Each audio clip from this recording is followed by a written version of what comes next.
Hey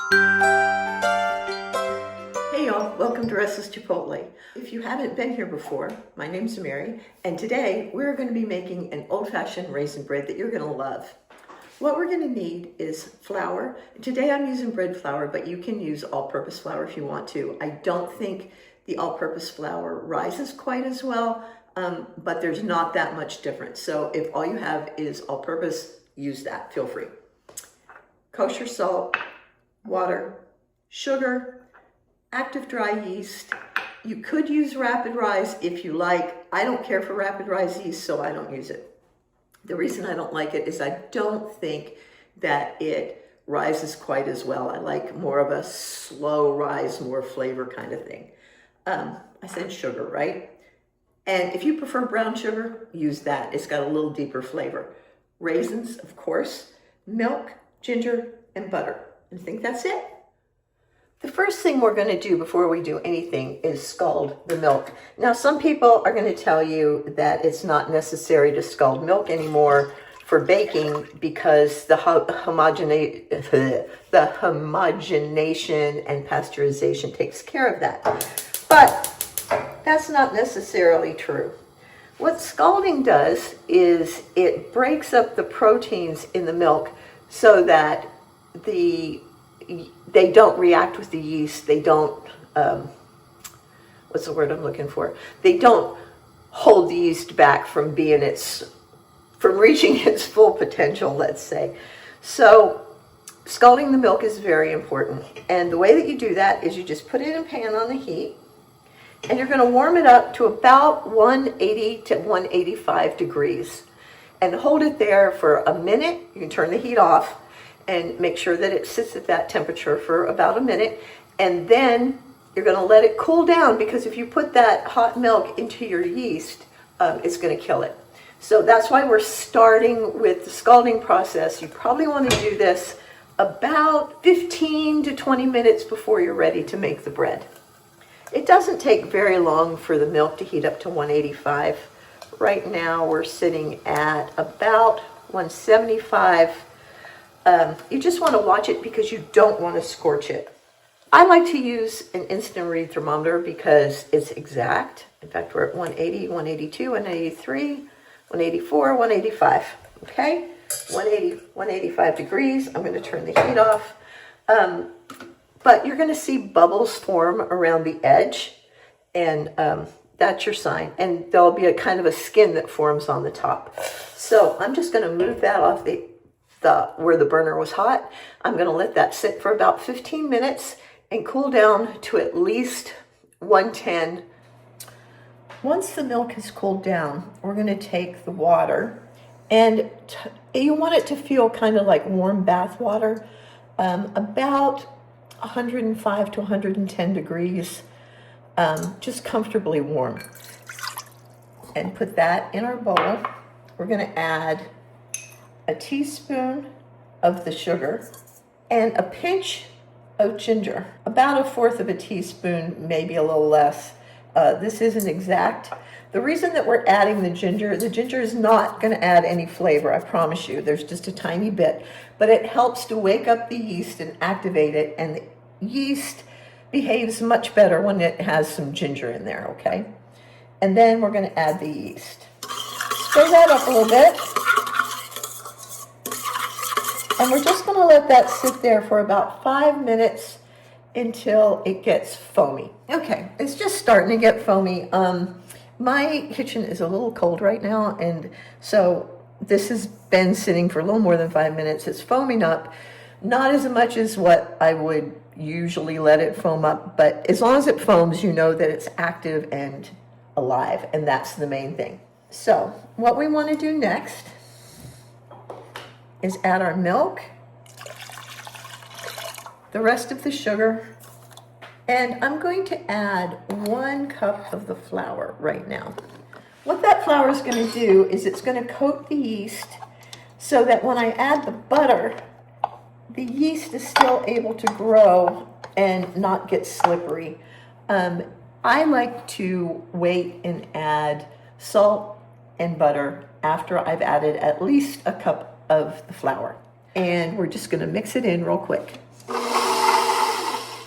Now I'm going to go ahead and add the butter, the salt, and 2 more cups of the flour. There's 1, there's 2.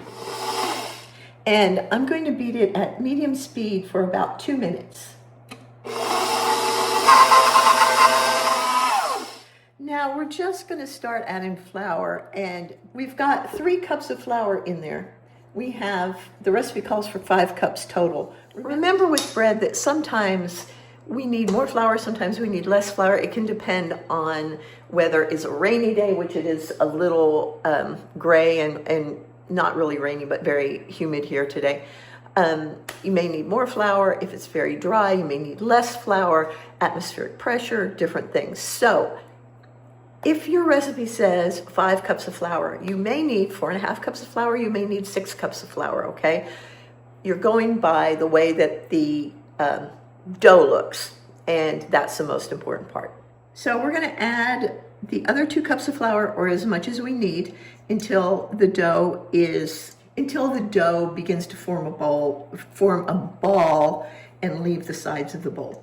Once the dough has left the side of the bowl and has formed a ball in the middle, you can see that it's kind of leaving the bowl there. It's still very sticky. I'm going to switch to the kneading hook.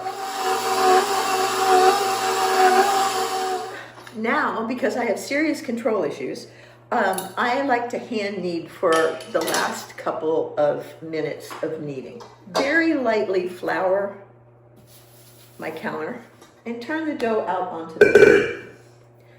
I also want to say that if you use bread flour instead of all-purpose flour, you are definitely going to need less flour. I only ended up using about 4.25 cups. And the way that you knead is you push out and pull back, turn, push out and pull back, turn, push out and pull back. This bread is going to be a little sticky, but not real sticky. It's not going to stick to your hands like in clumps. You're going to feel the stickiness kind of like maybe Play-Doh. In fact, when bread dough is kneaded correctly, it does feel a lot like Play-Doh. Let's talk about raisins for just a minute. This dough is pretty much kneaded. One way to tell if your dough has been kneaded enough, pinch your dough up like that and pinch your ear. If your earlobe and the dough feel about the same, you've got it. So I'm going to call this good, and we're going to talk about the raisins. Some people soak the raisins so that they puff up and get juicy before they put them in the dough. I do not. I don't like raisins once they've been soaked. So I put the raisins in the dough just like they come out of the box. If you like yours soaked, you're going to want to put them in the dough before you start kneading. Okay? You're going to need a little more flour because they're going to be wet. You're going to drain them really well.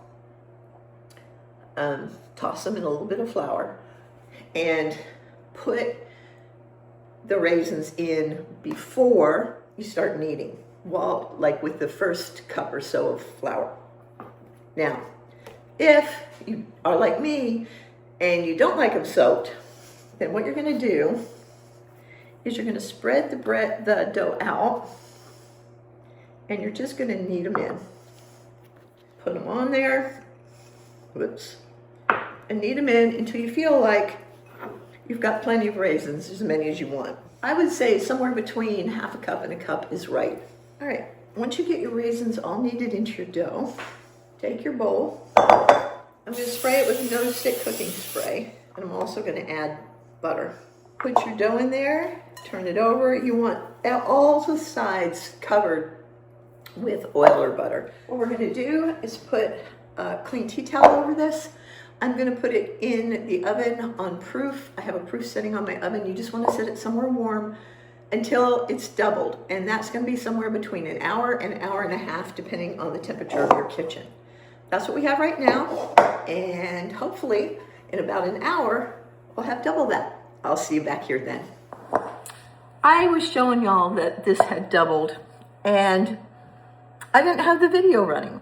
So I turned it out and then realized that the video was not running, so it's deflated just a little bit. But the way that you tell if it's doubled is you stick your finger in, and to about the first knuckle, and if the indentation stays, then you are in good shape, okay? So now that it's doubled, we're gonna turn it out. I'm not gonna punch it down. I'm just going to fold it over. Y'all, being short is driving me nuts. Serious. See up here? That is where the bread pans are. However, when we redid the kitchen, we kept in mind that I'm short. This is the best thing that I've ever done.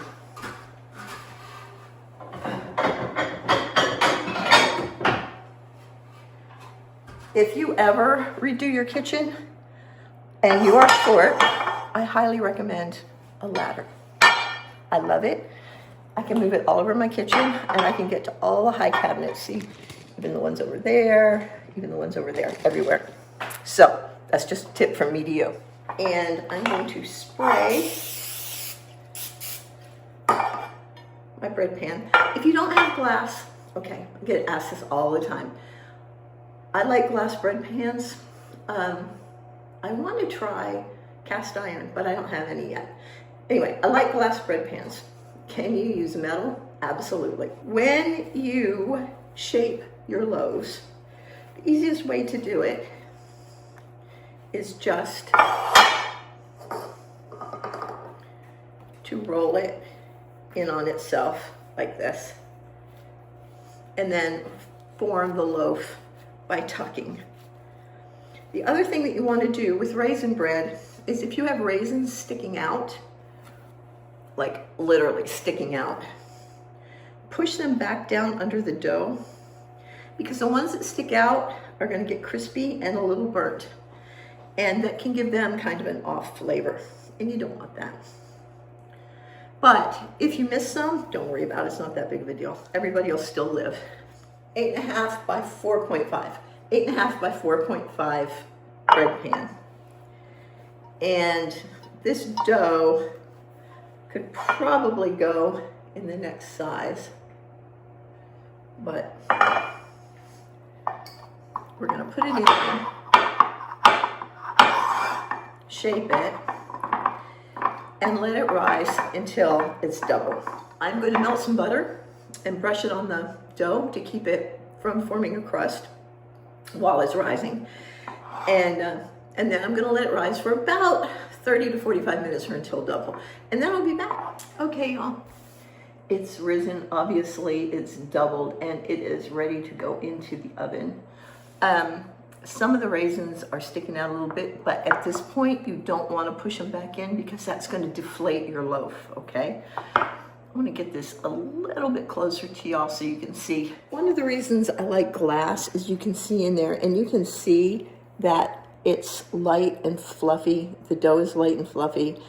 It's up above the pan edge, and by quite a bit, and it's holding its own, so it's not gonna pour over the side or anything. So this is ready to go into the oven, and we will bake it at 375, and then I'll pull it out in 20 to 30 minutes.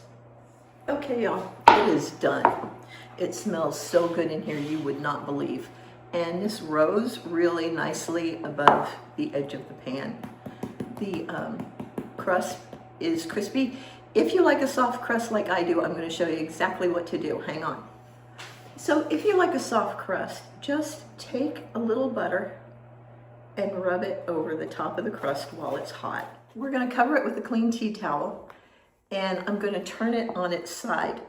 What's going to happen is that while it's turned on its side, all the heat and the steam from the bread is going to help it to pull away from the side of the pan so that it doesn't stick in the bottom of the pan. Do not leave it like this for more than 5 minutes or the bottom will get soggy, okay? This will keep your crust nice and soft. Just leave it like this while it cools. Give it about 5 minutes on its side and then pull the bread pan away. When an enriched bread like this raisin bread is done, and by enriched I mean it has butter, milk, eggs. This doesn't have eggs, or also if it has dried fruit in it or some other kind of fruit, it can be more moist. And so you want it to hit about 196 to 200 degrees on an instant read thermometer. And the way you're going to do that, I'm going to uncover this again. The way that you're going to do that is you're going to, while it's in the oven, when your timer goes off, you're going to check it by putting the instant read thermometer in the side, right down to, and pushing it right down to the middle. And then it should read about 196 if it's done. If it's less than that, you just pull that out and set your timer for 5 more minutes. And then in 5 minutes, put it right back in the same hole so that you don't have 500 holes and your bread looks like a pincushion. Don't do it from the top. Just do it from the side. It's not going to show. There's going to be one tiny little hole in there that nobody is going to notice, nobody's going to care about. And let it cool completely. If you try to cut the bread, and I know this is so tempting, but if you try to cut the bread while it's still warm, it's just going to squish down and it's going to ruin your texture. Please let it cool. And then you can cut it and warm it back up, make it for toast or whatever. Meanwhile, the house is going to smell amazing and your stomach is going to be rumbling and your mouth is going to be watering. Okay, y'all, here's the bread. It's all cooled down. It's got, the crust is a little soft, just like I like it. Now it's time to find out once and for all what we've got. It smells so good. Look at that. The raisins are evenly spaced. Look at that crumb. It's beautiful. It's soft, a little dense, just right. The question is, how's it taste? I have to tell you that this raisin bread, I love it for chicken salad sandwiches. I know it sounds crazy. I have a great chicken salad recipe on Restless Chipotle, and it's one of the kind with the pecans and the grapes. So good on raisin bread. Oh, doesn't that look good? It smells delicious. And when I bite in, it should just be lightly sweet. This is not a heavily sweet bread, which is why it's good for the chicken salad. Now, to see how it tastes. If you're looking for a super sweet raisin bread, this is not it. It's lightly sweet, but it's more like white bread with pops of sweet raisin in it. So you can use it not just as a breakfast bread, but like it's good for French toast, it's good for chicken salad sandwiches, it's good to eat with butter on it. I hope you'll give this a try. I hope you absolutely love it, and I'll see y'all next time, okay? Love y'all. Bye-bye.